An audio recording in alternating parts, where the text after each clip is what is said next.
Welcome back. खबर लखनऊ से है, जहां पर अकबर नगर में अतिक्रमण हटाओ अभियान लगातार जारी है। कुकरेल इलाके में रिवर फ्रंट को लेकर कल भी बुलडोजर एक्शन देखने को मिला है। पिछले कई दिनों से अकबर नगर में बुलडोजर चल रहा है। अवैध रूप से बनाए गए निर्माण को गिराया जा रहा है। अतिक्रमण के खिलाफ एलडीए का एक्शन ताबड़तोड़ जारी है। कोर्ट के पुनर्वास दिलाने के आदेश का भी पालन किया जा रहा है। पूरी की पूरी बस्ती अतिक्रमण कर बसाई गई थी।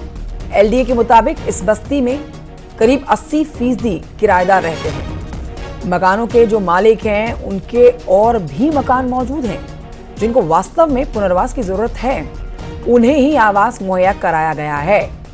तो ये एक बड़ा अपडेट है। इस पर हमारे सहयोगी अलाउद्दीन अयूब हमको जानकारी देंगे। इस समय लाइव हमारे साथ मौजूद हैं। अलाउद्दीन, ये एक बड़ा अपडेट जिस पर आपसे विस्तृत जानकारी लेना चाहेंगे।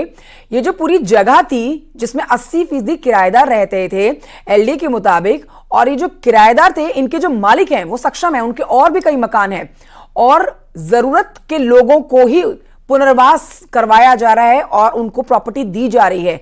इस पर क्या एक्शन लिया गया है एलडीए की तरफ से? एलडीए इस पर क्या कह रहा है? विस्तृत जानकारी से जुड़ी दीजिए।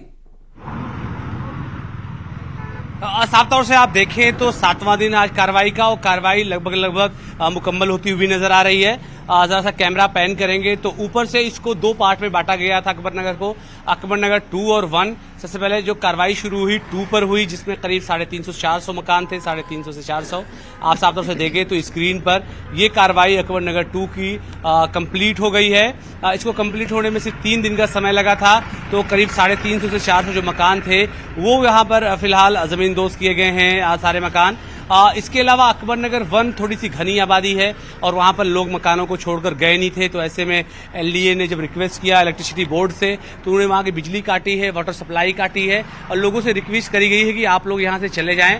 हालांकि इस पूरे मामले में नगर निगम, एलडीए और जिला प्रशासन लोगों की मदद भी कर रहा है।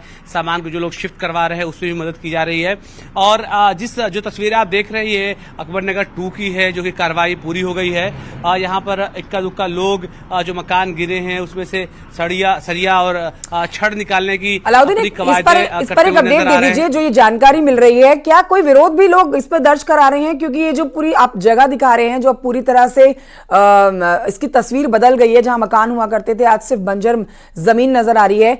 यहाँ 70 से 80% लोग सिर्फ किराए पर रहते थे। अब एलडीए कह रहा है सिर्फ पुनर्वास की जरूरत जिन्हें उन्हें ही आवास मुहैया कराए जा रहे हैं। तो क्या इस पूरे मामले पर कोई विरोध भी दर्ज करा रहा है? क्योंकि जिनके मकान हैं उनमें सब लोगों को पुनर्वास नहीं मिल रहा है, आवास नहीं मिल रहा है एलडीए की तरफ से। देखिए, ये एपिसोड आज का नहीं है, ये एपिसोड करीब 6 महीने पुराना है। तो जब विरोध होना था 6 महीने पहले, तो विरोध प्रदर्शन, कोर्ट की कार्रवाई, तमाम चीजें हुई थी। लेकिन अब क्योंकि सुप्रीम कोर्ट से भी गाइडलाइन आ गई और यहाँ के लोग जो मुकदमे लड़ रहे थे, हाई कोर्ट पहले गए लखनऊ की खंडपीठ में, तो लखनऊ खंडपीठ ने कहा कि मानवीय आधार पर इन तमाम लोगों को मकान दिए जाने चाहिए। तो ऐसे में लोगों ने अपनी तरफ से ये दावा किया कि क्योंकि वो लोग तमाम गरीब हैं, गरीबी रेखा से नीचे आते हैं, तो ऐसे में हाईकोर्ट ने रूलिंग ये दी कि जो एक रजिस्ट्रेशन फीस है उसको बेहद कम कर दिया और रजिस्ट्रेशन फीस 10,000 की जगह 1,000 कर दी गई। जो सामान किस्तें थी उस किस्तों में काफी छूट दी गई, रियायत दी गई। जो समय थी वो समय सीमा बढ़ा दी गई। यानी सामान्य तौर से कोई व्यक्ति अगर एलडीए के पास प्रधानमंत्री आवास योजना लेने जाता है। अलाउद्दीन, बहुत शुक्रिया आपका जानकारी के लिए, तस्वीरें हमारे दर्शकों को दिखाने के लिए। अब